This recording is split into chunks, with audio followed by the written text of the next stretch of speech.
Okay, in this video, we're going to consider resistance.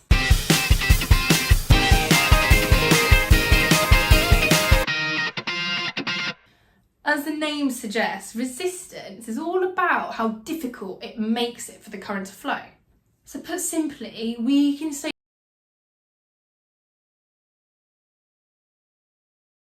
the larger the resistance in your circuit, the lower the current, and the smaller resistance in your circuit, the higher the current. Measure our resistance in ohms. Let's consider what happens to our resistance in series circuits. In series, as you add more components to your circuit, your resistance increases. Simple. Let's have a look at an example.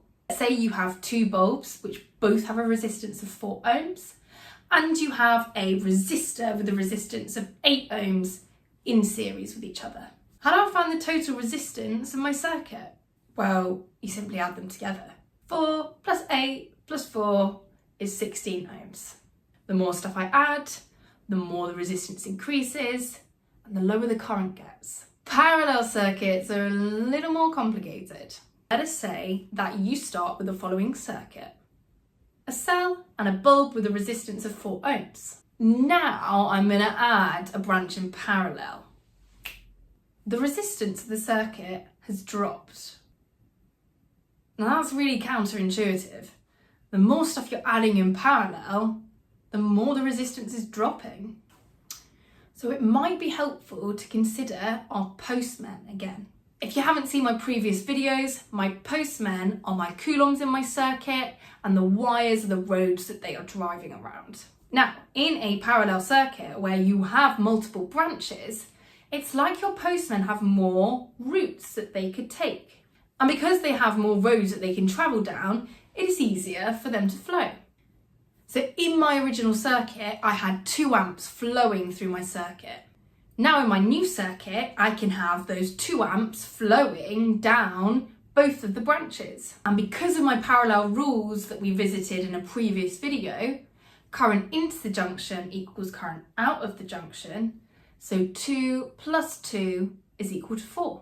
The total current going through my circuit has increased because the resistance of my circuit has decreased. The next section of this video is a little bit of an extension. So the resistance actually helps me to decide how my current is going to split, or more likely in what ratio my current is going to split in parallel. Let's imagine I have the following circuit. I've got 2 bulbs in my top branch, both with a resistance of 4 ohms, and I've got 1 bulb in my bottom branch with a resistance of 4 ohms. Now, because I have double the resistance in my top branch compared to my bottom branch, I am gonna have half the current in my top branch when I compare it to the current in my bottom branch. So in this circuit, as I have a total of 3 amps flowing into my junction, my current's no longer gonna split evenly.